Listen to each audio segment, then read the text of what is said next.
yang belum berkesempatan menunaikan ibadah haji, oleh Allah Subhanahu wa Ta'ala dijanjikan akan diampuni dosa-dosanya selama 2 tahun dengan melaksanakan saum Arafah. Tentu kita berdoa semoga saum yang kita tunaikan ataupun ibadah lain yang kita tunaikan diterima oleh Allah Subhanahu wa Ta'ala. Amin ya rabbal alamin. Hadirin a'idin rahimahullah. Allahu akbar, Allahu akbar, Allahu akbar walillahil hamd. Allahu akbar. Kalau kita mendengar kalimat Allahu akbar, kita tahu Allahu akbar adalah kalimat pembuka dalam setiap salat kita. Allahu akbar itu merupakan kalimat pembuka azan. Allahu akbar pembuka kalimat iqamah. Allahu akbar adalah kalimat yang didengung-dengungkan ketika melawan musuh Islam. Allahu akbar menjadi kalimat pertama mengantar orang untuk menyembelih hewan ternak atas nama Allah. Allahu akbar adalah kalimat yang sering digelorakan oleh kaum muslimin ketika mereka berhadapan dengan musuh Allah Subhanahu wa Ta'ala. Dengan Allahu akbar kaum muslimin bisa menggemparkan musuh. Dengan Allahu akbar kaum muslimin bisa memenangkan perang Badar saat itu. Hadirin a'idin a'idat rahimahullah. Allahu akbar adalah simbol, adalah syiar dalam setiap kehidupan kita. Jadi Allahu akbar itu adalah kalimat yang harus menjadi prinsip hidup kita. Bukan hanya sekedar Allahu akbar itu menjadi simbol, tetapi yang benar adalah Allahu akbar harus senantiasa menjadi prinsip bahwa segala sesuatu selain Allah, segala sesuatu yang ada di dunia ini semuanya sangatlah kecil dibandingkan dengan kemahabesaran Allah Subhanahu wa Ta'ala. Ini artinya apa? Artinya jika kita suatu saat mungkin ditawari harta yang berlimpah, atau jabatan yang tinggi, atau kemewahan dunia, atau wanita yang cantik dan lain sebagainya, maka yang harus kita pegang pertama adalah Allahu akbar. Allah itu maha besar dari segala hal yang tadi disebutkan. Jika kita ditawari semua hal itu, kemudian kita diminta untuk menanggalkan agama kita, melepas keyakinan kita, menanggalkan Islam, mencopot keimanan dan ketakwaan dengan tawaran-tawaran tadi, maka dengan tegas kita tolak. Allahu akbar. Allah itu maha besar dari segala yang ditawarkan. Akankah kita mengorbankan sesuatu yang maha besar, ridho Allah, keridhaan Allah dengan sesuatu yang kecil?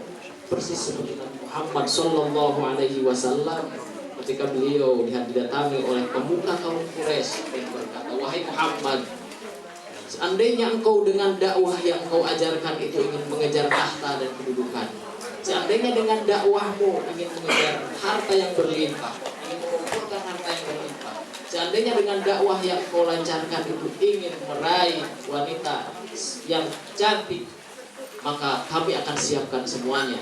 Kami bangsa Quraisy menyiapkan semuanya, tetapi ingat, tinggalkan dakwah. Apa yang dikatakan oleh Muhammad Sallallahu Alaihi Wasallam, law wudi'atis syamsu fi yamini wal qamar fi yasari fi an atruka hadhihi da'wah lama fa'altu. Seandainya matahari diletakkan di tangan kananku, bulan di tangan kiriku, agar aku meninggalkan dakwah Islam, aku sekali-kali tidak akan pernah meninggalkan dakwah ini. Subhanallah, Allahu akbar menjadi spirit hidup kita sekalian. Bahkan salah seorang pujangga dan pembesar, pembaharu umat Islam, Jamaluddin Afghani, mengatakan bahwa ana muslimun qabla kulli syai'. Saya adalah seorang muslim sebelum apapun, sebelum segala sesuatu. Artinya, ketika melakukan sesuatu, sesuaikah dengan prinsip-prinsip Islam? Ketika mengucapkan sesuatu, sesuaikah dengan prinsip-prinsip iman dan Islam?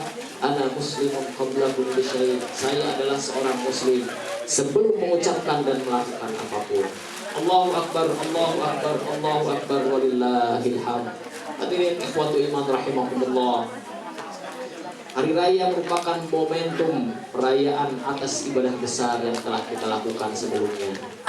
Jadi kalau kita mendengar istilah Id, hari raya, maka itu artinya di dalam Islam kita melakukan sesuatu ibadah besar yang dilakukan sebelum hari itu Id atau perayaan itu.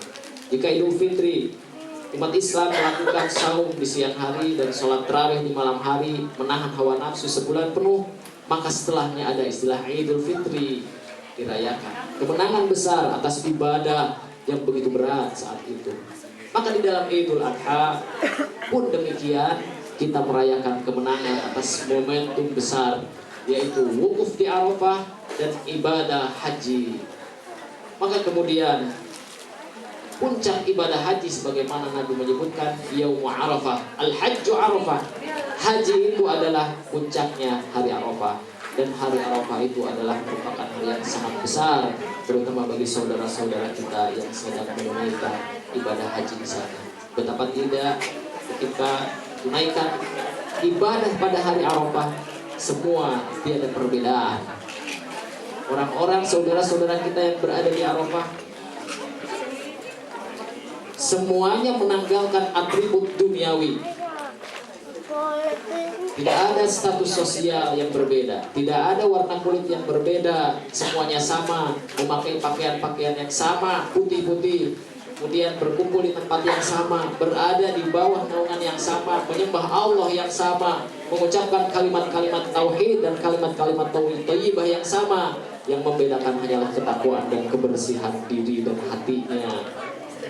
Maka kemudian Allah Subhanahu wa ta'ala pantas saja menyebutkan pada para malaikat, unzuru ila ibadi atawni sya'san ghubran dhahina ay mu'taridin muta'arridin li hararati syam'i kulli fajjin 'amim ushidukum anni qad ghafartu lahum.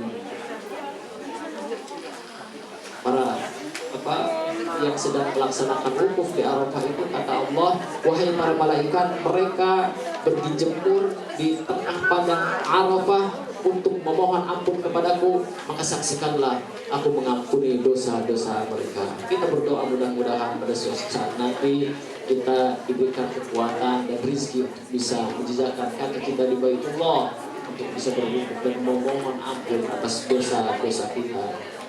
Kenapa? Karena Arafah Arafah itu adalah merupakan miniatur padang mahsyar kelak. Bayangkan, di padang Arafah itu tidak ada tempat berteduh kecuali langsung matahari yang menyoroti, persis seperti kita nanti kelak pada padang mahsyar dikumpulkan. Ketika padang mahsyar di hari kiamat nanti, yang akan menolong dan menaungi kita adalah amal kita masing-masing. Bahkan disebutkan dalam riwayat, akan ada orang yang saking panasnya karena matahari didekatkan sampai puluhan hasta, ada yang keringatnya itu sampai lutut, ada yang keringatnya sampai mata kaki, ada yang keringatnya sampai perut, sampai atas, bahkan sampai tenggelam di dalam keringatnya sendiri. Kenapa itu terjadi? Itulah amal-amal yang telah dilakukan oleh orang-orang ketika di dunia. Maka apa solusinya? Kata Allah, kata Rasulullah menyebutkan, man nafasa mu'minin kurbatan aw muslimin an kurbatan min kurabid dunya nafasallahu anhu kurbatan min kurabi yaumil qiyamah. Siapa orang yang gemar memberikan solusi, memberikan jalan terbaik untuk umat manusia di waktu di dunia, maka Allah akan memberikan solusi itu. Tidak akan merasakan panasnya pada mahsyar di hari kiamat nanti. Maka solusinya sudah digambarkan oleh Rasulullah. Sering-sering memberikan jalan keluar terhadap orang lain, sering-sering berbuat baik terhadap orang lain, sering-sering memberikan masukan dan nasihat untuk kebaikan orang lain. Insya Allah, Allah pasti akan memberikan jalan keluar dari panasnya pada mahsyar kelak nanti. Hadirin jamaah Idul Adha yang berbahagia, Allahu Akbar, Allahu Akbar, Allahu Akbar, walillahil hamd. Kita ingat bahwa hari raya di dalam Islam itu memiliki dua dimensi ibadah. Yang pertama adalah dimensi Rabbani, ketuhanan. Salat Idul Adha, melantunkan kalimat thayyibah dan kalimat tahlil, tahmid dan lain sebagainya, menyembelih kurban, itu tiada lain untuk mempersembahkan sesuatu kepada Allah yang terbaik. Kita melaksanakan ibadah salat itu dimensinya Rabbani, kepada Allah. Tetapi tidak hanya cukup pada dimensi Rabbani, tetapi juga dimensi insani. Selalu demikian. Oleh karenanya, di hari raya Idul Fitri, mengapa selain syariat sholat Idul Fitri, juga ada syariat zakatul fitrah, zakat fitrah. Zakat fitrah itu zakat yang dikeluarkan oleh setiap manusia untuk membersihkan dirinya. Rasulullah menyebutkan, farada Rasulullah zakatal fitri tuhratan lis-shaim minal lahwi war-rafath wa tu'matan lil masakin. Fungsi zakat fitrah adalah menyucikan jiwa dan diri. Saum yang dilakukan pada bulan Ramadan, saya pikir tidak semuanya lulu, tidak semuanya sempurna disucikan dengan zakat fitri, disucikan hubungan dia dengan Allah Subhanahu wa taala, tetapi tu'matan lil masakin. Zakat fitrah itu juga menjadi bahan makanan untuk orang-orang miskin.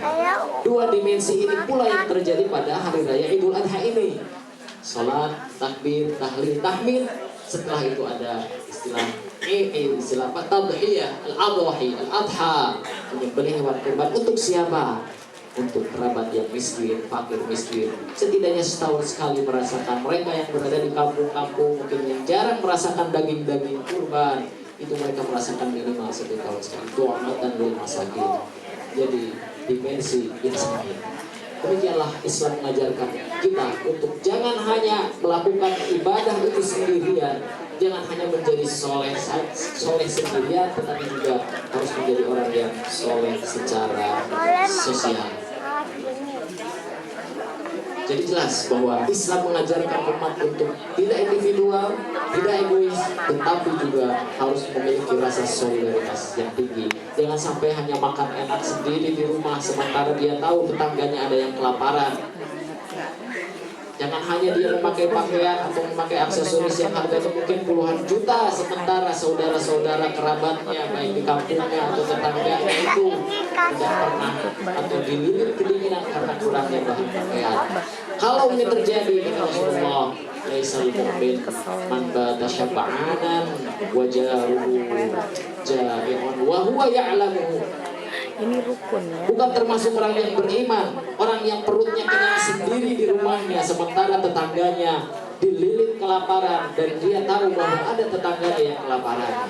Laisal mukmin, bukan termasuk golongan orang mukmin, orang yang berperilaku individualistis, orang yang berperilaku egois, hanya mementingkan kepentingan diri sendiri, tidak membantu sesamanya yang bahkan dililit dengan kesusahan. Hadirin jamaah Idul Adha rahimakumullah yang dimuliakan oleh Allah Subhanahu wa taala. Allahu akbar, Allahu akbar, Allahu akbar walillahil hamd. Terkait dengan ibadah kurban ini sudah sangat jelas Allah menyebutkan. Billahi minasyaitonir rajim. Bismillahirrahmanirrahim. Inna a'tainakal kautsar fasalli li rabbika wanhar inna syani'aka huwal abtar. Surat Al-Kautsar, semuanya pada hafal pastinya karena ini merupakan surat favorit selain surat Qul huwallahu ahad. Allah Subhanahu wa taala berfirman, sesungguhnya kami telah memberi kepada Muhammad Al-Kautsar. Al-Kautsar itu kata ahli tafsir Wahbah Zuhairi, salah seorang ulama kontemporer, adalah al-khairul kathir, kebaikan yang banyak. Jadi Nabi Muhammad diberikan kenikmatan dan kebaikan yang sangat banyak. Al-ilmi wal amal, ilmu dan amal. Nabi Muhammad demikian pula diberikan itu. Wa syaraf darain bin nubuwwati wal Qur'an, diberikan Al-Qur'an, diberikan kemuliaan, kenabian, agama dan syafaat. Dan satu lagi kata Wahbah Zuhairi, yang dimaksud Al-Kautsar itu adalah an-nahru fil jannah, telaga di surga. Semua tafsiran Al-Kautsar ada pada diri Nabi Muhammad SAW. Karena Nabi telah diberikan itu semua. Kita sebagai umatnya juga diberikan itu semua. Diberikan Al-Quran untuk kita pelajari dan dijanjikan telaga di surga nanti. Maka kata Allah, sholli li rabbika wanhar. Salatlah, tunaikan salat, jaga salat. Wanhar, dan berkurbanlah. Inna syani'aka huwal abtar. Sesungguhnya pembenci dialah yang terputus dari kebaikan. Hadirin Idul Jannah, Idul Adha rahimahullah. Maka ketika kita melihat Al-Kautsar itu, bahwa Nabi telah diberikan kebaikan yang banyak, Nabi mengatakan ada 5 hal yang tidak diberikan kepada nabi-nabi lain, tapi hanya diberikan kepada Nabi Muhammad. Kata Nabi, wa'titu khamsan lam yu'tihinna ahadun minal anbiya min qabli. Aku diberi 5 perkara yang tidak diberikan kepada nabi-nabi lain. Apa itu? Nusirtu birra'bi masirata syahr. Aku ini ditolong dengan rasa takut musuh sebelum berperang sebulan sebelumnya.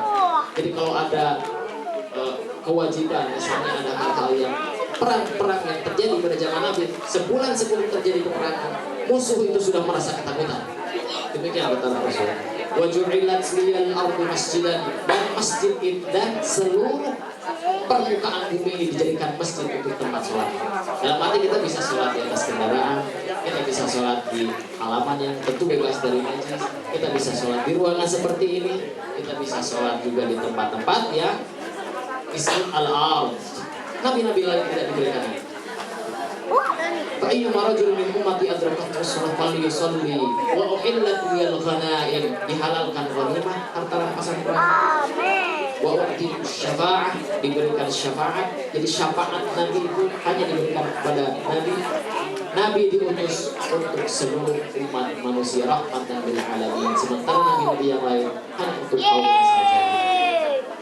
Maka banyak nikmat yang disebutkan, yang harus kita lakukan adalah sholli wanhar, sholli li rabbika wanhar, salatlah, berkurbanlah. Jadi berkurban itu, menyembelih hewan kurban itu merupakan salah satu bukti syukur kita kepada Allah Subhanahu wa taala. Bukankah ibadah kurban itu yang dilakukan satu kali dalam satu kali? Masa kita belum bisa berkurban sampai saat ini? Padahal itu hanya 1 tahun 1 kali. Sementara nikmat Allah itu diberikan tiap detik, tiap menit, tidak pernah terputus. Jantung yang selalu berdetak, nafas yang selalu terhembus, semua itu diberikan oleh Allah Subhanahu wa taala secara gratis. Kenapa kita tidak bisa bersyukur dengan melakukan ibadah kurban saat ini? Jangan kaget yang sudah berkorban saat yang belum berkorban saat ini, insya Allah masih ada waktu. Pada hari tasyrik 11, 12, 13, mungkin saat ini kita tergerak hati untuk berkurban, insya Allah masih ada waktu 3 hari ke depan untuk bisa berkurban. Caranya silakan dicari, insya Allah teknisnya dimudahkan oleh Allah Subhanahu wa taala. Hadirin jemaah Idul Adha yang dimuliakan Allah Subhanahu wa taala, kita ingat bahwa kurban itu adalah merupakan serapan dari bahasa Arab. Jadi kalau kita Idul Kurban, berkurban, artinya kita sedang melakukan pendekatan diri kita kepada Allah Subhanahu wa taala. Kenapa ada istilah nun di akhir, padahal kata dasar itu qaraba. Qaraba itu dekat, tapi ibadah kurban dan nun di akhirnya ini menunjukkan bahwa kita sedang berusaha untuk mendekatkan diri kepada Allah secara sempurna. Maka kemudian dalam berkurban itu, baik dalam bentuk menyembelih hewan kurban ataupun melakukan pengorbanan yang lain, lakukanlah kurban terbaik, karena kita ini ingin mendekatkan mendekatkan diri kepada Allah secara sempurna. Jangan kita ingin dekat kepada Allah, ingin diridhoi Allah, ingin dicintai Allah, sementara yang kita keluarkan itu kita sendiri malah tidak merasa ridho, memicingkan mata. Kalau kita berinfak untuk mal-mal itu, kita belanja di mal itu tidak segan untuk mengeluarkan jutaan rupiah misalnya, tetapi untuk masjid sengaja dipilih yang koin-koin misalnya, itu kita ingin dicintai oleh Allah, tetapi pengorbanan yang kita berikan tidak selaras dengan apa yang kita inginkan. Oleh karena itu maka kalau di kampung-kampung kita sering ada istilah kalau untuk masjid itu sisa-sisanya saja. Makanya kalau ada di rumah ada samak itu apa ya? Kalau dalam bahasa Sunda itu samak, tintar. Ada tintar sudah ada bolong-bolongnya. Yang silahkan kasih ke masjid itu, masjid butuh tintar. Tintarnya sudah bolong. Malah ada jam dinding yang sudah lemah. Gerakan detiknya itu sudah ngaco. Apa yang dia katakan? Ternyata jam kita sudah ngaco, kasih ke masjid dan lain sebagainya. Akhirnya apa? Pantas saja ketika terjadi kalau di masjid kampung dulu itu kadang-kadang adanya itu ada yang bukan dari waktunya. Bahkan selama 15 menit itu ada tuh terus sambung menyambung. Kenapa? Karena jamnya itu jam sisa, jam sumbangan yang sudah tidak dipakai lagi. Jadi ngaco baterai. Kita ingin dicintai oleh Allah, tetapi pengorbanannya tidak selaras dengan keinginan kita. Jangan sampai termasuk orang yang waja'aluna lillahi ma yakrahun, mempersembahkan Allah, mempersembahkan sesuatu untuk Allah, tetapi yang sudah mereka tidak suka. Jadi, wa'idul Allah yang benar adalah yang tanalul birra hatta tunfiqu mimma tuhibbun. Allah tidak akan memberikan kebaikan, tidak akan mendapatkan, kita tidak akan mendapatkan kebaikan kecuali berinfak sesuatu yang masih kita cintai. Maka berkaca kepada Nabi Ibrahim, ketika Nabi Ibrahim mendambakan seorang anak yang soleh, Allah memberikan kabar fabasyarnahu bighulam halim, maka kami berikan Nabi Ibrahim anak yang halim. Halim itu kata Imam Ibnu Taimiyah, pertama dia seorang gulam dzakar laki-laki, yang kedua annahu yablughul hulum, sudah balik, dan yang ketiga innahu halim. Halim itu lapang dada, anak yang lapang dada. Nabi Ismail adalah seorang anak yang lapang dada, mudah memaafkan. Kenapa dia bisa menjadi seorang anak yang halim? Karena ayahnya juga halim. Kenapa anak itu biasanya soleh? Karena orang tuanya juga soleh. Kenapa anak itu baik? Karena orang tuanya itu biasanya baik. Uyah tidak pernah TS kaluhur gitu kata bahasa Sunda itu. Jadi daun itu tidak pernah jatuh jauh dari pohonnya. Kalau kita ingin anak kita baik, ingat perbaiki diri dulu sebelum kita memerintahkan anak kita untuk menjadi baik. Kita mendapatkan anak yang hafid Quran, ternyata kita malas juga membaca Al-Quran. Jangan sampai memberikan cita-cita kita yang tidak pernah tercapai kepada anak kita. Semoga anak kita menjadi hafid, padahal kita juga belum hafid atau belum rajin membaca Al-Quran. Lihatlah Nabi Ibrahim. Nabi Ibrahim seorang yang lapang dada, akhirnya anak pun menjadi seorang yang halimun, lapang dada. Maka dari pelajaran itu, ketika Nabi Ibrahim mendapatkan anak yang didambakan, Allah menurunkan perintah, sembelih anakmu. Apa yang dilakukan Nabi Ibrahim? Memang galau, karena anak yang dicintainya itu disuruh untuk disembelih. Tetapi Allah ingin menguji apakah kecintaan kepada anak melebihi kecintaan Nabi Ibrahim kepada Allah. Bukankah Nabi Ibrahim itu adalah seorang kekasih Allah? Tidak mungkin kekasih Allah tetapi cintanya terbagi dan terkalahkan selain dari Allah itu sendiri, bahkan terhadap anak sendiri. Maka Ibrahim dengan pasrah, kalau ini perintah Allah, yakin tidak akan pernah ada yang memborot. Dengan keyakinan itu Ibrahim mau menyembelih Ismail. Ismail seorang yang sabar menerima perintah tersebut. Maka Allah menurunkan wahyu, Ibrahim seorang yang telah lulus ujian, kamu benar sebagai kekasihku, kekasih Allah Subhanahu wa ta'ala. Hadirin, mudah-mudahan kita sekalian bisa mengorbankan sesuatu yang terbaik untuk Allah Subhanahu wa ta'ala, sehingga kita menjadi hamba dan kekasih Allah seperti yang dilakukan oleh Nabi Ibrahim. Satu hal penting yang harus kita catat adalah hidup ini pasti ada ujiannya. Bentuknya berbeda-beda, tetapi ingat, hasiban nasu ayyutraku wa hum la yuftanun. Apakah kamu mengira dengan mengatakan beriman itu beres, tidak diuji kita? Makin kuat iman, makin besar ujian. Maka oleh karena itu, mudah-mudahan kita bisa menjadikan momentum Idul Adha ini sebagai momentum untuk mengorbankan segala hal yang bisa kita korbankan supaya mendekatkan diri kepada Allah dengan bentuk yang macam-macam. Hadirin, mudah-mudahan ada guna dan manfaatnya. Mari kita sama-sama mengarahkan hati kita, menurunkan kepala kita kepada Allah Subhanahu wa ta'ala. Mudah-mudahan doa kita dijabah oleh Allah Subhanahu wa ta'ala. Allahumma shalli ala Muhammad wa ala alihi wa sahbihi ajma'in. Allahumma lakal hamdu kama yanbaghi li jalalika wa 'azimi sultanik. Allahumma ighfir lil muslimin wal muslimat wal mu'minin wal mu'minat al ahya'i minhum wal amwat innaka sami'un qaribun mujibud da'awat ya rabbal alamin. Ya Allah, ya Tuhan kami, ampunilah dosa kami, maafkanlah kesalahan dan kezaliman terhadap diri kami. Kami pernah menzalimi diri saudara-saudara kami, orang tua kami, orang terdekat kami, karena sesungguhnya seharusnya kami menghormati dan menyayangi mereka. Ampuni ya Rabbal Alamin, ampuni ya Rabbal Alamin. Allahumma ighfirli wa liwalidayya warhamhuma kama rabbayani shighara. Allahumma ighfir lana wa liwalidina warhamhum kama rabbayana shighara. Ya Allah, maafkanlah kami, hapuskanlah dosa kami dan dosa kedua orang tua kami.